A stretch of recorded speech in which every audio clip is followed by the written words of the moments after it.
On the Justin Baldoni, Blake Lively thing? Bro, Blake Lively, talk about ruin your reputation, and Ryan Reynolds. Yeah, they fucked up. Ryan's trying to get out of it now. He's trying to get out of the lawsuit, and they're like, you were a key. On the Justin Baldoni dust up with Blake Lively, you know that Justin and his team promised to start releasing all of his correspondence with her. Joe Rogan certainly doesn't hold back once again.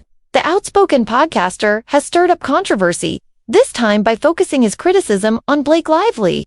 Just when you thought the legal drama between Lively and It Ends With Us co-star Justin Baldoni couldn't get any messier, Rogan added fuel to the fire by harshly criticizing Lively's actions and firmly siding with Baldoni. What was already a whirlwind of accusations and counterclaims has now become an even hotter topic, thanks to Rogan's blunt remarks on his podcast. So, what's the real story? Did Blake Lively really make a major mistake, as Rogan suggests? Or is this just another twist in the ongoing saga of Hollywood drama? This is what you get, though. This is what you get. You're trying to fucking ruin a guy's livelihood by using the Me Too movement? Because they were trying to take over the movie. Yeah. They were trying to take over the movie and the whole franchise. Let's take a step back to set the scene. The legal battle between Blake Lively and Justin Baldoni started when Lively filed a lawsuit accusing Baldoni of inappropriate behavior on set during the production of It Ends With Us, a movie adaptation of Colleen Hoover's best-selling novel.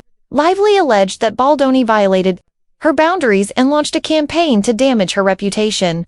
Naturally, these accusations made headlines. But the situation escalated when Baldoni responded with a massive defamation countersuit worth hundreds of millions.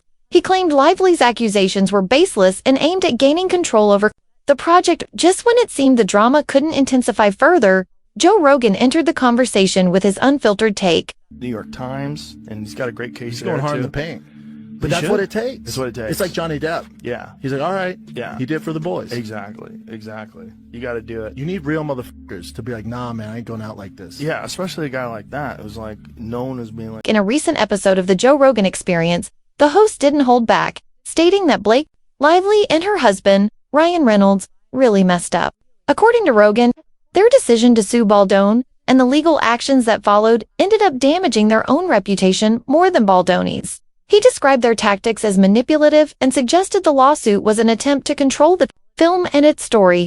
Rogan bluntly said they believed themselves to be untouchable, referring to Lively and Reynolds' celebrity status. He even went further, saying the couple underestimated Baldoni's ability to defend himself, especially after he presented what Rogan called solid evidence in his defense. All right, Dude, enough. he posted the receipts. Oh, He's like, receipts oh, are remember our crazy. tech exchange? Bah, bah, Well, how about bah, she bah. told him to come into the dressing room while she was breastfeeding, With a fine and then ass. part of the complaint was that he came into the dressing room while I was breastfeeding.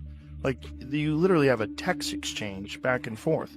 They just never thought that anybody was going to come out with the receipts. Because no one's ever done it, because everyone usually just bows Because everyone's down. scared. Yeah. Because Ryan Reynolds A-list, Blake Lively A-list, like, they're the queen. Rogan's comments quickly gained traction online, with fans and critics alike dissecting his every word, and it's easy to see why.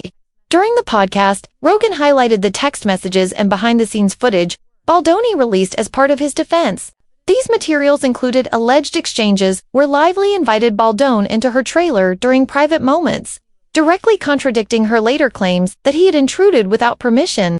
Rogan, ever the provocateur, seized on this detail, asserting that the evidence poked holes in Lively's allegations and made her accusations seem opportunistic. He also provided a cease and desist letter, asking them to cease, quote, all unlawful conduct, namely what they alleged is the, quote, harassing and retaliatory media and online campaign. This isn't the first time Rogan has waded into controversial waters, but his commentary on this particular case struck a nerve.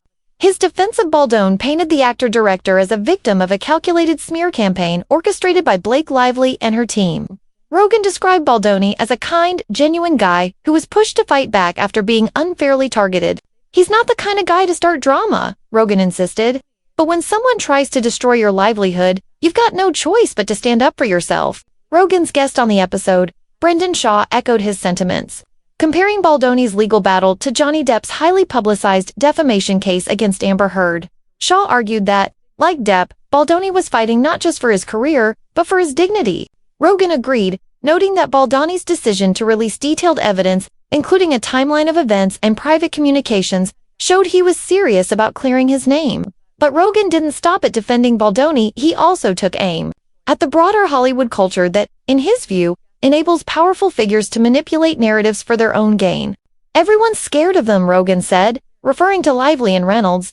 They've got that star power and influence. But Baldoni is showing that he's not afraid to go toe-to-toe with them, and people are starting to pay attention. Friedman may even be violating the New York rules of professional conduct for lawyers by doing all this. Quote, his conduct threatens to and will materially prejudice both the Lively case and the Wayfair case by tainting the jury pool because his statements are deliberately aimed at undermining the character, credibility, and reputation of numerous... The podcaster's remarks, while divisive, have undeniably amplified the conversation surrounding the legal battle. On one hand, Rogan's support for Baldoni has encouraged skeptics to re-examine the evidence presented in the case.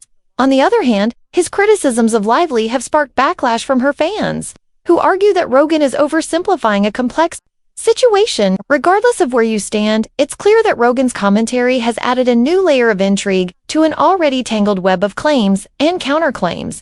What's particularly interesting about Rogan's perspective is how he framed the lawsuit as a cautionary tale about power dynamics in Hollywood. He suggested that Baldoni's willingness to fight back could set a precedent for others in the industry who feel wronged by more influential counterparts. That also, they say, includes us responding in the public to the montage dancing video that we put out. Why?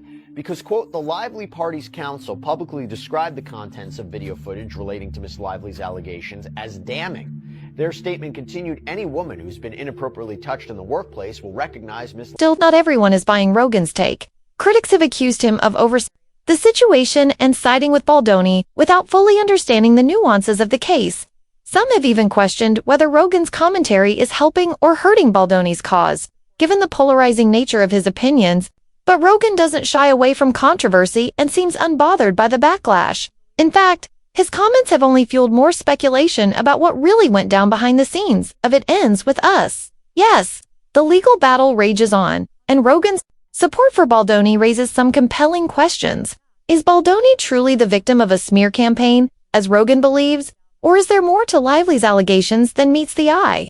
And how will Rogan's commentary affect public perception of the case, especially as new details continue to emerge?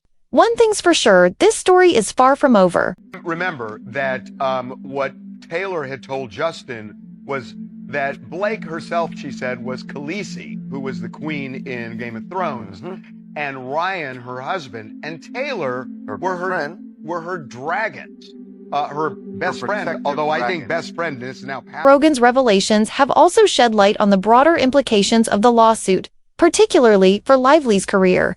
With so much attention now focused on her actions and motivations, many are wondering whether the actress might face long-term consequences, both professionally and personally. Rogan even hinted that Lively's decision to pursue the lawsuit could backfire spectacularly. But what about Ryan Reynolds? Rogan didn't spare him from criticism either, accusing the actor of trying to distance himself from the lawsuit despite allegedly being a key player in the drama. With a trial set for 2026, this legal saga is far from over. One thing is certain, Joe Rogan has made sure everyone is paying attention. Whether you agree with his take or not, his comments have added a new layer of drama to an already explosive story. As the dust continues to settle or perhaps stir even further, one can't help but wonder who will come out on top in this high-stakes Hollywood showdown. And more importantly, will the truth ever fully come to light? This is a big mess for everyone involved. The legal drama playing out in multiple courts now, literally from coast to coast, and all kinds of people close to these stars, from personal trainers to friends like Taylor Swift, finding their names mentioned as part of this. The messy fallout from Blake Lively and Justin Baldoni's legal drama isn't just playing out in courtrooms. As the headlines pile up and tensions grow thicker, there's been a noticeable shift in the dynamics surrounding Lively's inner circle. It's almost as if the storm she's weathering is pushing those closest to her further and further away. Friends, family, and even her husband, Ryan Reynolds, seem to be keeping their distance. And let's be real, this kind of reaction is raising eyebrows everywhere. The question on everyone's minds is, why are people backing off? Is it the weight of the allegations, or is there something more behind the scenes that we haven't seen? I think that's going to be, probably a game time decision. Anyone that reasonably has information that can be, that can provide